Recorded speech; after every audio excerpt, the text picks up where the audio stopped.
you thought it was going to be just another summer, Atari is going to turn your head around. When you invented your first video game, did you have any idea that it would take off?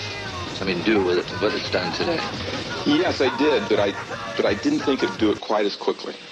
Nobody's harder than Atari this summer. Warner Communications, makers of Atari, announced that 1982 earnings would be far below previous expectations. Its once booming Atari business lost another $180 million in the third quarter, for total losses this year of more than $500 million. In the early 1980s, a rapid increase of new video game technology resulted in a flooded market, a sharp decrease in profits, and a spate of bankruptcies. The tenacious innovations of numerous video game developers at the time, combined with recent licensing laws, enabled the industry to triumphantly overcome the Atari shock and progress into the collection of consoles and games used by billions today. At the beginning of the decade, the American video game business was booming due to the extremely popular release of the first video game ever created, Pong, by Atari, one of the top arcade and soon-to-be console developers at the time. This simple yet innovative game sparked the worldwide interest in arcade gaming. For the following years, well-known arcade games benefited greatly from expanding popularity and growing profits. Atari quickly dominated the gaming business with the release of extremely successful games, which took the nation by storm. With the new innovation of home consoles, the video game dynamic was changed forever as the nation began to develop an increasing interest as the industry flourished with cutting-edge innovations in the rising economy. In 1983, the rapidly accumulating popularity of video games hit a $3.2 billion revenue, which was the highest it had ever been before. However, in less than 2 years, the industry instantaneously fell to nearly $100 million. This event marked the beginning of a serious downfall of the industry, which is now known as the Atari shock, the great video game crash of 1983. So how did one of America's greatest industries collapse at such an alarming rate? Numerous factors, including the introduction of third-party developers, poorly developed games, home computers, and market inflation, built up to this sudden and unprecedented outcome. In 1979, the first third-party developer to successfully make its debut, Activision, was born out of Atari developers that had left the company after Atari refused to acknowledge their value within the company and would not give them credit on their developed products. They quickly became considerable competition for Atari and other companies in the industry, as their debut had prompted the introduction of multifarious third-party gaming companies. With a lack of licensing laws that would forbid these developers from manufacturing games for the consoles of well-known companies, the market became oversaturated with low-quality games as well as other gaming products, which had not been considered a serious concern until then. Because of the multitude of substandard games, it was impossible for consumers to determine which games were good or bad. In an email interview with David Crane, he states, "It appeared that all one had to do to achieve the success that Activision had shown was to start a video game company and put out a few games. It was not that easy, and many fortunes were invested and lost to learn that lesson." Additionally, game developers rushed to create games and release them to the public, especially during the holiday seasons. This often resulted in extremely low-quality games that would not fare well in the already oversaturated market. Among manufactured games, it was common for companies to exceedingly overproject their sales, which frequently resulted in being overstocked and losing large sums of money. One example of this is Atari's infamous E.T.-inspired game. At arguably the lowest sales point ever, Atari had released a highly publicized game, E.T. the Extraterrestrial, in December of 1982.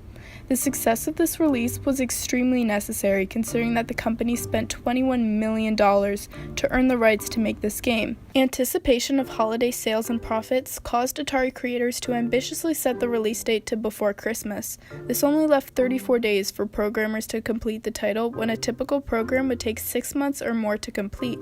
Howard Warshaw is a hero for getting that done in 9 weeks. But it was still crap. And it wasn't his fault that it was crap. I mean, nobody could have done a good game in 9 weeks. It was impossible, and that's what we told him. Having nearly 4.5 million copies of E.T. sent back from stores around the country, the company was compelled to dispose of the abundance of unwanted cartridges in a landfill in Alamogordo, New Mexico, which were uncovered in 2014. While consoles were becoming popular, home computers were introduced into the electronics market. When people discovered that these computers had many more capabilities than consoles, such as home accounting and the ability to process more complex games, they turned their attention away from consoles altogether. The home computer market didn't really take off until people started getting computers at their workplace, and then they wanted something compatible that would work at home. Atari was never going to be that thing. Home computers also opened up many more options for third-party developers, as they used floppy disks and cassette tapes, which were easier to produce. In the early 80s, inflation in the US economy had caused the value of the quarter to decrease by 1/3 of its original spending power. This began to cause problems for the video game industry, which was in need of a way to increase its profits. As a result, the industry lobbied for the production of the Susan B. Anthony dollar, which was smaller than the current Eisenhower dollar and would fit in the slots of the arcade machines. However, when this new coin was released to the public, it was unsuccessful, as consumers complained that it was too close to the size of the quarter, which proved to be detrimental to the industry. These factors built up to the eventual tragic downfall of the industry altogether. When the crash occurred, many companies were forced to fire nearly all their employees or face shutting down entirely. I made one of the softer landings. I built this game during that time about geopolitical stuff. And I had problems finding a publisher for it. And we were running out of money. And at one point my wife said, "Chris, this game stuff has been fun, but I think it's time you go out and get a real job now." I'd say about half the people eventually got back on their feet okay. But a lot of people never really got back to where they were for years. Following the series of layoffs, Atari was sold off and never able to recover from the crash. With these prevalent shutdowns, retailers could not return their stocked games back to their companies. As a result, games were often sold in the $5 bins by retailers as a way to thin their inventory. Arcades lost a significant amount of revenue from the crash, and some shut down their premises permanently. Although all hope of recovery seemed to have been lost, it was not the end of the video game industry. As a result of the crash, most retailers and customers lost trust in video game companies, and retailers refused to sell the products in stores. Towards the end of 1983, video games had nearly died out in American pop culture completely, and new trends began to fill the shelves.